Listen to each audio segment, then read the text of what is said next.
Good morning, students. Today we start chapter number 6 Political Division, India Political Division. Okay, हम देखेंगे कि India कैसे divide किया गया है. India location and size. Okay, India कहाँ पे लोकेटेड है, मतलब वर्ल्ड मैप में इंडिया हमें कहाँ दिखता है और उसका साइज यानी कि वो कितना बड़ा है. तो India is located in the southern part of Asia. Okay, India कहाँ पर लोकेटेड है, साउथ पार्ट में है एशिया के. Asia is the largest continent.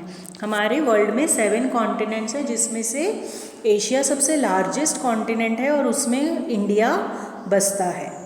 India is the 7th largest country in the world.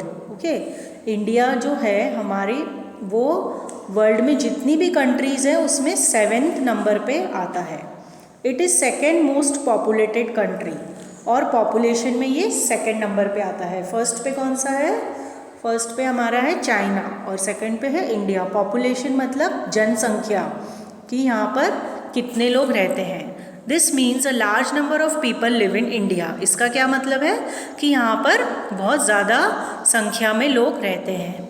India stretches from Jammu and Kashmir in the north to Tamil Nadu in the south. Okay, India जो है वो जम्मू से Kashmir north से लेकर Tamil Nadu south तक फैला हुआ है और गुजरात से लेके आंध्र प्रदेश मतलब वेस्ट से लेके ईस्ट तक, north south east west. Okay, चारों तरफ में इंडिया फैला हुआ है.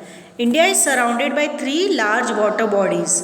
इंडिया जो है वो हमें अगर हम कहीं से भी खड़े होंगे तो हमें तीनों तरफ पानी पानी दिखेगा. Okay, east west and south.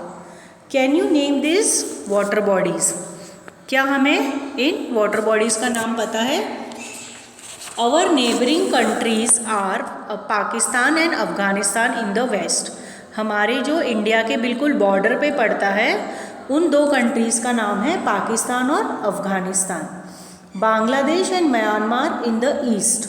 Okay, west की तरफ कौन सा पड़ता है, अफ़गानिस्तान और पाकिस्तान. और बांग्लादेश और म्यांमार कहाँ पे पड़ता है, ईस्ट की तरफ पड़ता है. China in the north east. Okay, तो इंडिया का जो बॉर्डर है उसकी चारों तरफ ये कंट्रीज़ पड़ती है. Nepal and Bhutan in the north and Sri Lanka in the south. Okay, ये जो मैप है ये देखिए, इसमें आपको दिख रहा है बॉर्डर्स पे पाकिस्तान, चाइना, बंगाल, अरेबियन सी. ओके, तो ये सब नॉर्थ साउथ ईस्ट वेस्ट में पड़ते हैं. Political divisions of India. Now we see what are the political divisions of India.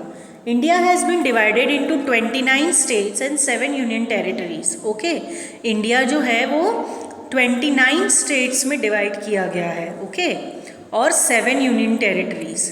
The union territories include the national capital territory of India of Delhi. ठीक है, जो territories हैं वो Capitals हैं, जो स्टेट्स के कैपिटल है वो इंडिया जो भी मतलब कंट्री के जो भी कैपिटल है उन्हें union territory, national capital territory के नाम से जाना गया है. This division makes it easier to govern और look after the people of the country and to maintain law and order. Okay, यहाँ पर इस डिवीजन से क्या होता है, जैसे कि ये डिवाइड किया गया है तो यहाँ पर अलग अलग CM अपॉइंट कर दिए जाते हैं और फिर उसे उनके ऊपर लॉ और ऑर्डर मतलब उनके ऊपर कानून लगाना या फिर उस सिटी को मेंटेन करना बहुत इजी हो जाता है. ओके, एक बड़ा एक मान लो इंडिया है तो एक अकेला इंसान उसको हैंडल नहीं कर सकता, इसलिए इनको डिवाइड किया गया है और हर स्टेट के और हर यूनियन टेरिटरीज़ के अलग अलग इंचार्जेस बनाए गए हैं और वो उनको संभालते हैं. Thus each state has its own government which look after the needs of the people of the state. ठीक है, जैसे मैंने आप लोग को अभी बताया कि स्टेट्स के हिसाब से इनके गवर्नमेंट को अपॉइंट किया गया है और इनकी गवर्नमेंट ही अपने अपने स्टेट्स को संभालती है. Okay, now apart from this there is a central government which governs or manages the entire country. Okay, अब ये जो छोटे छोटे स्टेट्स डिवाइडेड हैं इनमें सब में गवर्नमेंट बनी हुई है, लेकिन इन सब के जो गवर्नमेंट हेड होते हैं वो सेंट्रल गवर्नमेंट बोला जाता है और वो इन सब की रिपोर्ट्स लेकर जो भी इनकी प्रॉब्लम्स होती है उनको वो सेंट्रल गवर्नमेंट सॉल्व करती है और वो लॉ पास करती है। Every state has its own capital city, पर हर स्टेट का एक कैपिटल सिटी है। What is the capital city of your state? Okay, अपन कहाँ रह रहे हैं? हम राजस्थान में रह रहे हैं, तो राजस्थान का कैपिटल क्या है? जयपुर। ओके, उसी तरह से हर स्टेट का, महाराष्ट्र का कैपिटल क्या है? गोवा। ठीक है, पंजाब का कैपिटल चंडीगढ़। इसी तरह से हर स्टेट का अपना एक कैपिटल है। Union territories are smaller than states. Union territories जो हैं वो स्टेट से छोटी कंट्रीज होती है, वो स्टेट जितनी बड़ी नहीं होती है। The union territories are look after by the central government. Okay, जो यूनियन टेरिटरीज हैं वो सेंट्रल गवर्नमेंट उनको देखती है और उनको संभालती है। आपको ये चैप्टर यहाँ तक रीड करना है और मैं अगली वीडियो में इसे कंटिन्यू करूँगी। Okay, thank you for today.